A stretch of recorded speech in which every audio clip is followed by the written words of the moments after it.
grup. Assalamualaikum warahmatullahi wabarakatuh. Kami dari kelompok 1 akan menyampaikan materi mengenai fenomenologi. Sebelumnya saya akan memperkenalkan terlebih dahulu anggota kelompok kami.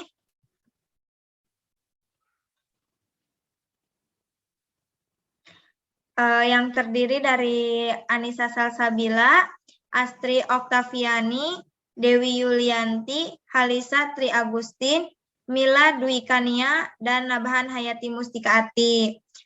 Untuk mempersingkat waktu, mari kita sampaikan materi. Materi yang pertama yaitu ada tokoh penggagas.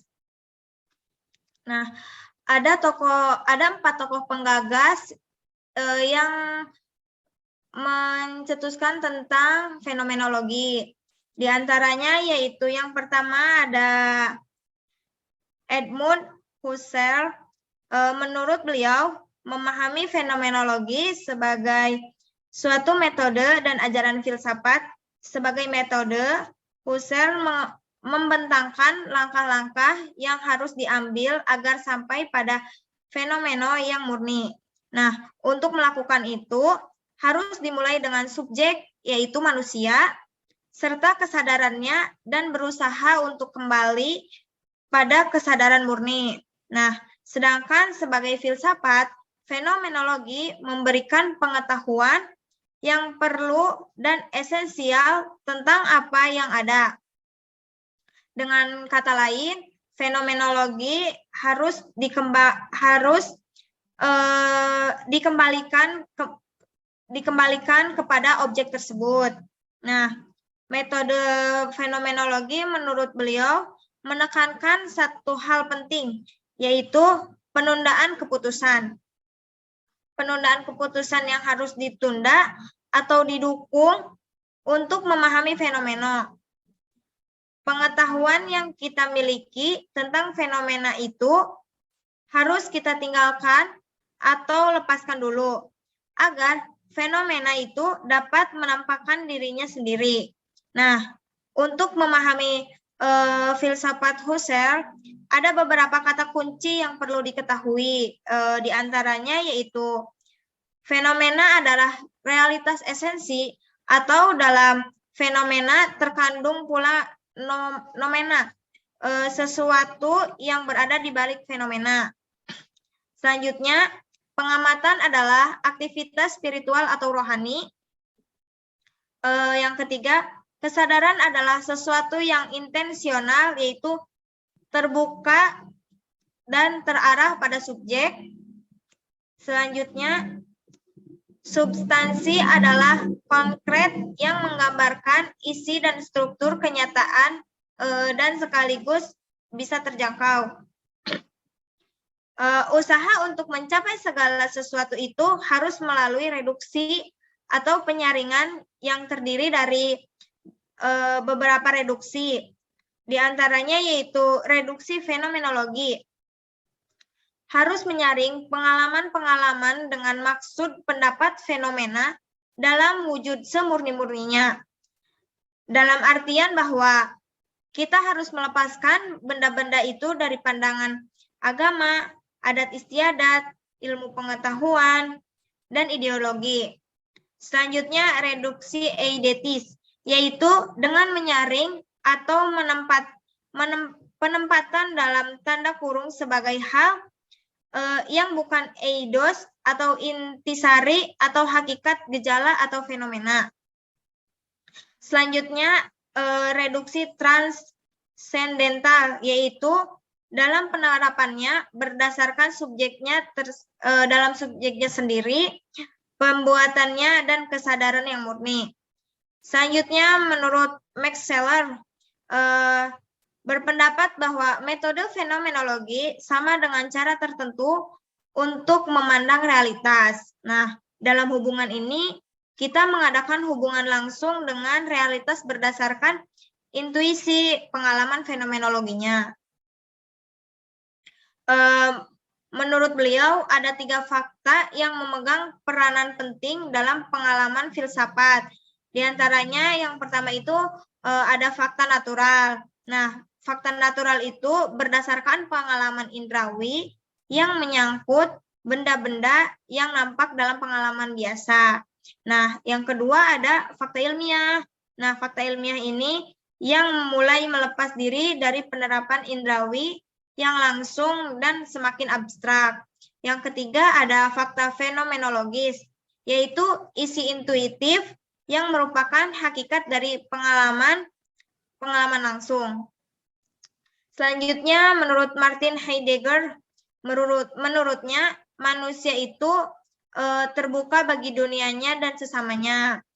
Kemampuan seseorang untuk berinteraksi dengan hal-hal lain yang ada di luar dirinya karena memiliki kemampuan seperti kepekaan, pengertian, pemahaman, perkataan, atau pembicaraan. Nah, bagi Heidegger, untuk mencapai manusia utuh, maka manusia harus merealisasikan segala potensinya, meski dalam kenyataannya seseorang itu tidak mampu merealisasikannya. Ia tetap sekuat tenaga, tidak pantang menyerah, dan selalu bertanggung jawab atas potensi yang belum teraktualisasikan. Dalam perspektif yang lain mengenai sosok Heidegger, menjadi salah satu filsafat yang fenomenal, yaitu bahwa ia mengemukakan tentang konsep suasana hati atau mood. Seperti yang kita ketahui bahwa dengan suasana hatilah kita diatur oleh dunia kita, bukan dalam pendirian pengetahuan observasional yang berjarak. Biasanya, dengan posisi kita yang sedang bersahabat dengan suasana hati, maka kita akan bisa mengenali diri kita yang sesungguhnya. Karena suasana hati bisa menjadi tolak ukur untuk mengetahui hakikat diri dengan banyaknya pertanyaan yang muncul seperti pencarian jati diri, siapa kita sesungguhnya, apa kemampuan kita, dan apa kekurangan atau kelebihan yang kita miliki, bagaimanakah kehidupan kita yang selanjutnya, dan pertanyaan-pertanyaan lainnya. Konsep inilah yang menguatkan pendapat banyak orang mengenai sesosok orang yang mampu melihat noumena dan fenomena. Selanjutnya, menurut Maurice Merleau-Ponty, sebagaimana halnya Husserl, ia yakin seorang filosof benar-benar harus melalui kegiatannya dengan penelitian pengalaman. Pengalamannya sendiri tentang realitas, dengan begitu ia menjauhkan diri dari dua ekstrim, yaitu yang pertama, hanya meneliti atau mengulangi penelitian tentang apa yang telah dikatakan orang tentang realita. Dan yang kedua yaitu hanya memperhatikan segi-segi luar dari pengalaman tanpa menyebut realitas sama sekali. Walaupun beliau setuju dengan Husserl bahwa hakikat yang dapat mengetahui dengan sesuatu dan kita hanya dapat mengetahui benda-benda yang dapat dicapai oleh kesadaran manusia, namun, ia mengatakan lebih jauh lagi, yakni bahwa semua pengalaman perspektual membawa syarat yang esensial tentang sesuatu alam di atas kesadaran. Nah, oleh karena itu, deskripsi fenomenologi yang dilakukan Merleau-Ponty tidak hanya berurusan dengan data rasa atau esensi saja. Akan tetapi, menurutnya, kita melakukan perjumpaan perseptual dengan alam.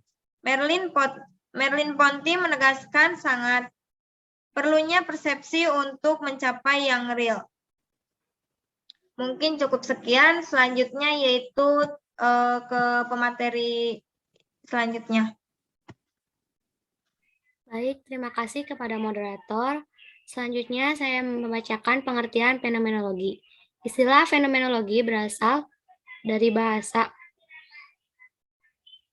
Yunani, Painomaion menampakkan diri, dan logos, akal budi. Ilmu tentang penampakan berarti ilmu tentang apa yang menampakkan diri pada pengalaman subjek. Fenomenologi merupakan salah satu arus pemikiran paling berpengaruh di abad ke-20.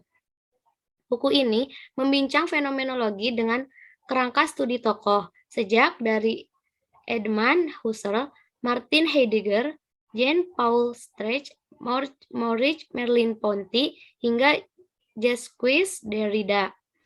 Secara filosofis, wewangian fenomenologi sudah tercium dalam pemikiran Hegel. Ia filsuf yang memberi perhatian khusus pada persoalan seputar fenomena. Kata fenomenologi dibawa ke ruang publik pertama kali oleh Hegel lewat bukunya Phenomenology of the Spirit. Dalam buku itu, Hegel mempelajari pola evolusioner pengetahuan dalam format kesadaran yang paling sederhana rumit. Hegel juga memaparkan perjalanan kesadaran menuju apa yang ia sebut dengan pengetahuan perjalanan absolut. Gagasan utamanya sampai filsafat Hegel adalah sang absolut berevolusi pertama-tama dengan eksternalisasi diri dalam semesta, dan setelah itu kembali menyatu dalam format tertinggi sejarah, kesadaran, dan kebudayaan manusia. Hegel menulis autobiografi roh penelusuran jejak Tuhan di bumi fenomenologi.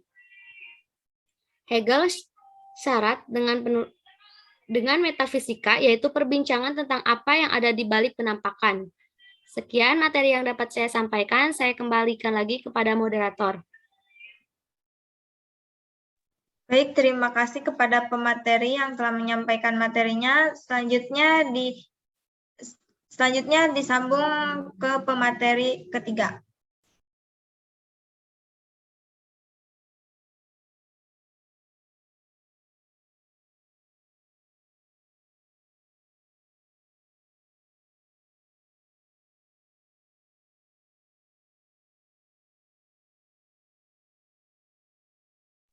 Sebelumnya, terima kasih kepada moderator yang telah memberikan waktunya. Di sini saya akan menjelaskan tentang fenomenologi sebagai alternatif. Dalam kehidupan di dunia ini, manusia tentunya tidak bisa lepas dari tradisi berpikir. Berpikir di sini merupakan alat dan media seseorang dalam menjalankan fungsinya dalam berbagai aspek kehidupan, termasuk bidang praktis kehidupan sehari-hari, seperti makan, istirahat, belajar, terutama untuk memeluk suatu kekayaan. Itu sudah termasuk dalam berpikir. Era komputer pasca Renaissance sekarang ini, cara berpikir manusia dipengaruhi oleh dominasi paradigma positivisme yang selama bertahun-tahun telah menguasai dalam berpikir intelektual ilmuwan dunia.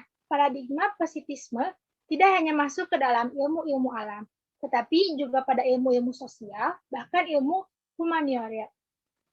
humaniora, sehingga mengakibatkan krisis dalam ilmu pengetahuan dan filsafat. Persoalannya bukan penerapan pola positivisme terhadap ilmu-ilmu alam, karena hal ini memang sesuai, melainkan positivisme dalam ilmu-ilmu sosial, yaitu masyarakat dan manusia sebagai makhluk historis. Maka dalam proyeksinya menantikan kesenjangan cara pandang termasuk makhluk sosial melahirkan metode alternatif yang disebut filsafat fenomenologi. Filsafat fenomenologi merupakan perspektif teoritisme dan pandangan filosofis yang dibalik sebuah metodologi dimasukkan oleh Michel Foucault ke dalam epistemologi konsistensisme atau interpretisme yang muncul dalam kontrastis dengan filsafat positivisme dengan upaya untuk memahami dan menjelaskan realitas manusia dan sosial, seperti penjelasan Thomas yang dikutip di Kropi, interpretisme dianggap bereaksi kepada usaha untuk mengembangkan sebuah ilmu alam, dari yang sosial hingga ke beberapa yang lain. Serta speraknya pada umumnya adalah metodologi imperatif logis dan upaya untuk menerapkan kerangka itu ke dalam penyelidikan manusia. Sebab ketika berhadapan dengan masyarakat atau manusia sebagai objek studi ilmu-ilmu sosial prinsip, filsafat kosmo tidak dapat digunakan. Filsafat telah positisme memandang realistis secara pasti dan berdiri sendiri serta berkait yang lain. Sebaliknya, filsafat fenologi memandang objek sebagai kebulatan dalam konteks natural, sehingga menurut pendekatannya hilafik bukan pendekatan parsial. Sekian yang bisa saya sampaikan, saya kembalikan kepada moderator.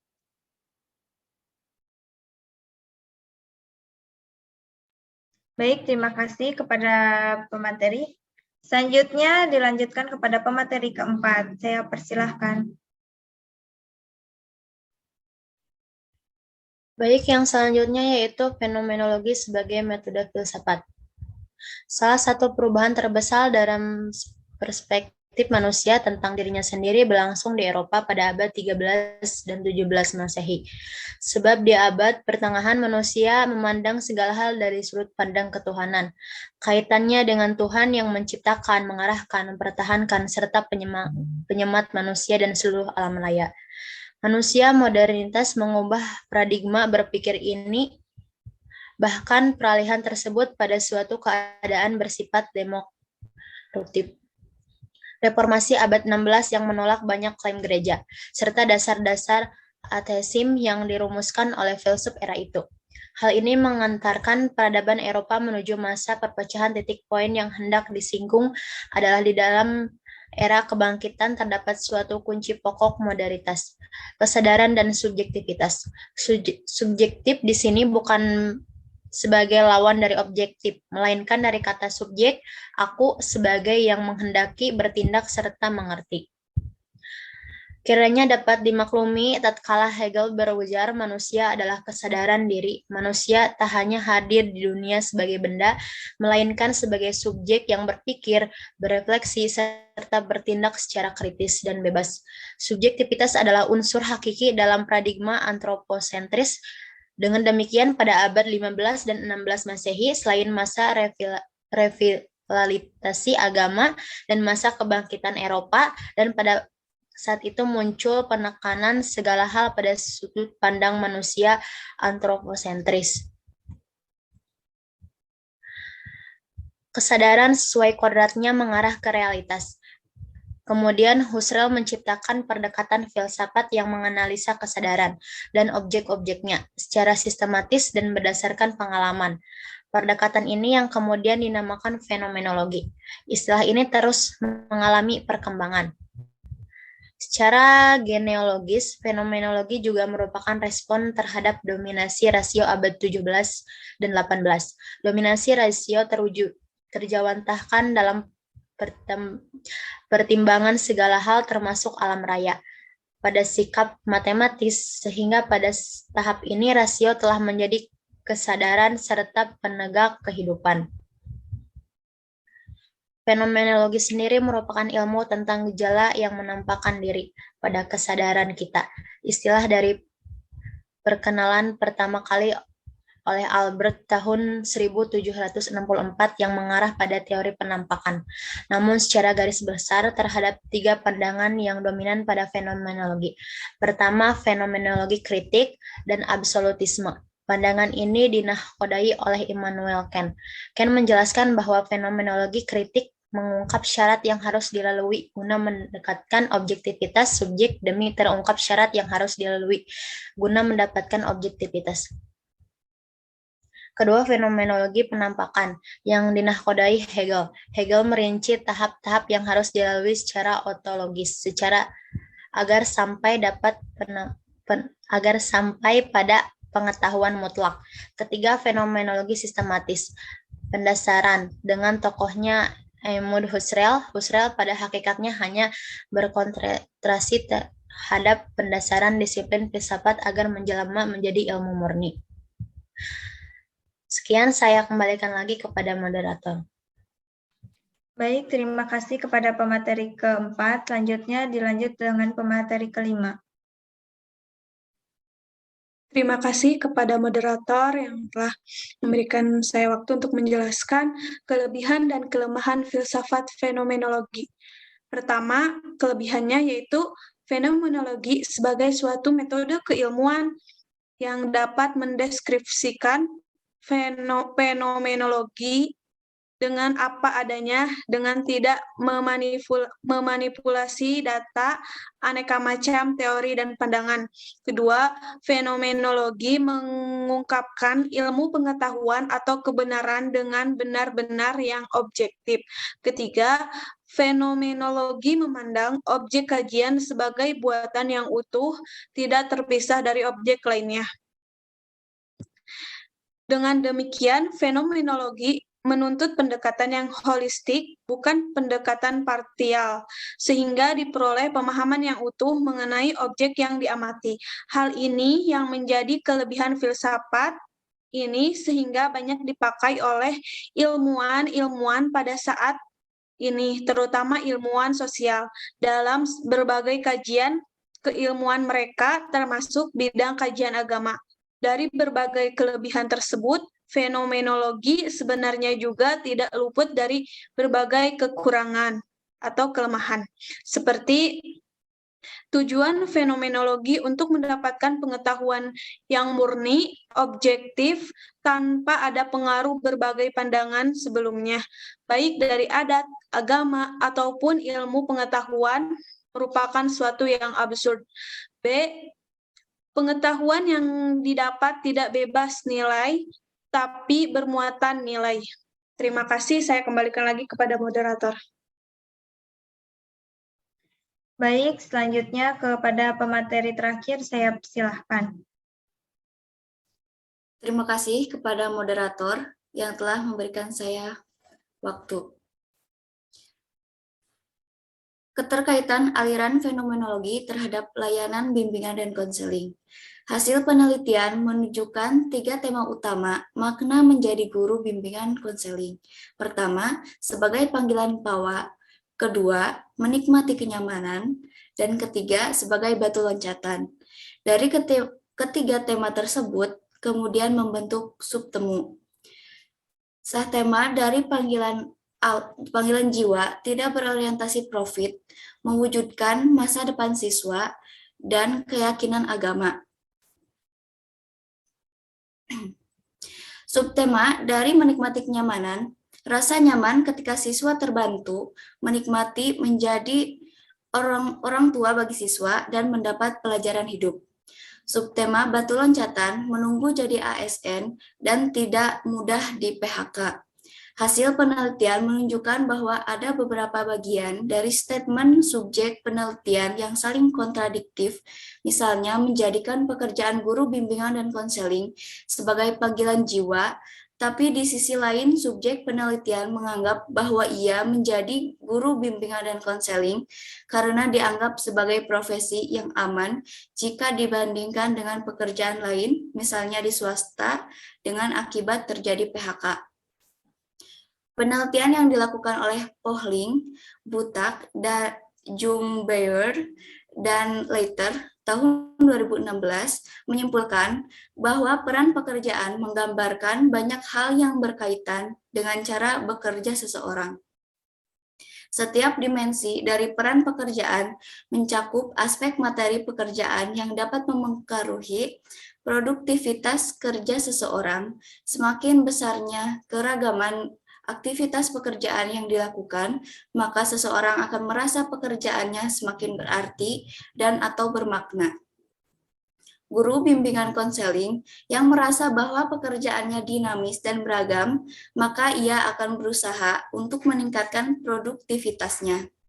Hal yang perlu diperhatikan tentu peran keberagaman bekerja dalam membentuk makna bekerja. Pembentukan makna kerja juga dipengaruhi oleh ajaran agama, sebagaimana yang diungkapkan oleh Weber, menyoroti bahwa doktrin Protestan berpengaruh terhadap etos kerja seorang Kristen. Doktrin tersebut menekankan bahwa kerja merupakan bagian dari sodah dan panggilan untuk merata masyarakat. Makna kerja yang disebut oleh Weber merupakan panggilan suci dari Tuhan, sehingga menurut Weber, individu yang memiliki pemahaman agama yang kuat akan berusaha untuk bekerja keras dalam menyelesaikan pekerjaannya. Guelen menyatakan bahwa pekerjaan merupakan rencana Tuhan Yang Maha Esa dari semula dan merupakan anugerah bagi manusia. Sebelum kejahatan, manusia diberikan mandat untuk mengusahakan bumi. Hal ini merupakan perintah yang jelas dari Tuhan Yang Maha Esa agar manusia bekerja untuk menghasilkan sesuatu pekerjaan apapun harus dilakukan dengan kesungguhan demi kemuliaan Tuhan Yang Maha Esa. Terima kasih, saya kembalikan lagi kepada moderator. Terima kasih kepada para pemateri yang telah menyampaikan materinya. Mungkin semua materi telah kelompok kami sampaikan. Kurang lebihnya mohon maaf. Wassalamualaikum warahmatullahi wabarakatuh.